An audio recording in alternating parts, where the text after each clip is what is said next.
Magandang araw sa lahat, welcome po ulit dito sa atin channel ang Biyahe e Komida. Maraming salamat sa lahat ng nag-subscribe, indeed. Punta tayo sa atin topic, April 5, 2025. Angelo De Leon nag-react sa bastos na biro ng kandidato.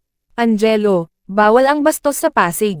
Dahil labag sa kalooban niya, hindi nagbanggit ng pangalan ang aktres at Pasig City 2nd District Councilor na si Angelo De Leon, pero hindi maipagkakaila na para kay attorney Christian Ian Siya ang kanyang Facebook post na, bawal ang bastos sa Pasig.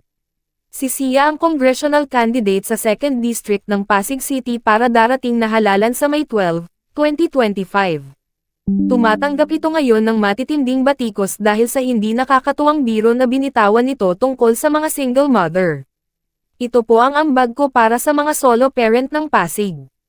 Minsan sa isang taon ang mga solo parent na babae na nireregla pa, nay, malinaw, nireregla pa, at nalulungkot, minsan sa isang taon, pwede pong sumiping sa akin. Yun pong interesado magpalista na po dito sa table sa gilid, ang mga salitang binitiwan ni Siya sa campaign sortie ng kanyang kinaaanibang partido noong Miyerkules, April 2, 2025. Nag-viral ang masama at hindi dapat tularang biro na ito ni Siya sa posts ng netizens na nagpahayag ng disgusto rito. At katulad ng mga nabastosang netizens at publiko, hindi na napigilan ni Angelo ang magpahayag din ng kanyang pagkadismaya sa ginawa ng ni Siya. Hindi lamang kasi konsehal ng 2nd District ng Pasig City si Angelo, siya rin ang chairperson ng Committee on Social Services and Solo Parent Affairs ng lungsod.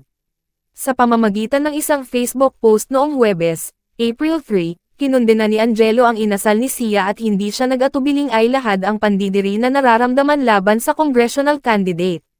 Nakakagalit na sa katatapos lang ng buwan ng kababaihan, at ngayong buwan ng Abril kung kailan pambansang ipinagdiriwang at kinikilala ang ating mga solo parents, makakarinig tayo ng nakakabastos at nakakadiring pahayag sa mga babaeng solo parent sa isang pampublikong event, na nagmula pa mismo sa isang abogadong kumakandidato para kongreso. Reaksyon ni Angelo na inamin na ayaw niyang banggitin ang pangalan ng kandidatong sangkot sa isyu.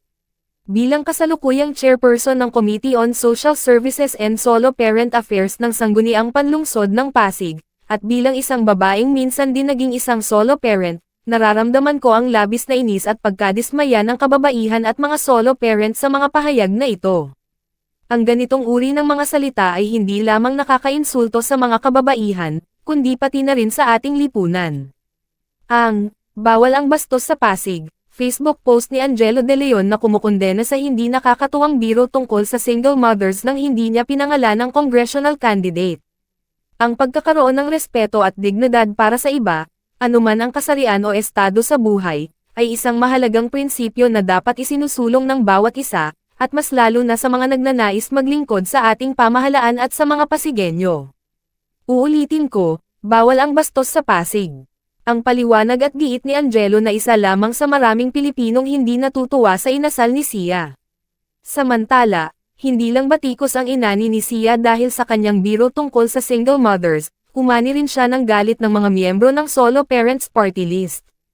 Ayon sa COMELEC official Facebook page, nag-file ng election offense case ang nabanggit na party list laban kay Siya kahapon, April 4. Di umano, nilabag ni Siya ang ₱6,000 o Fair Elections Act.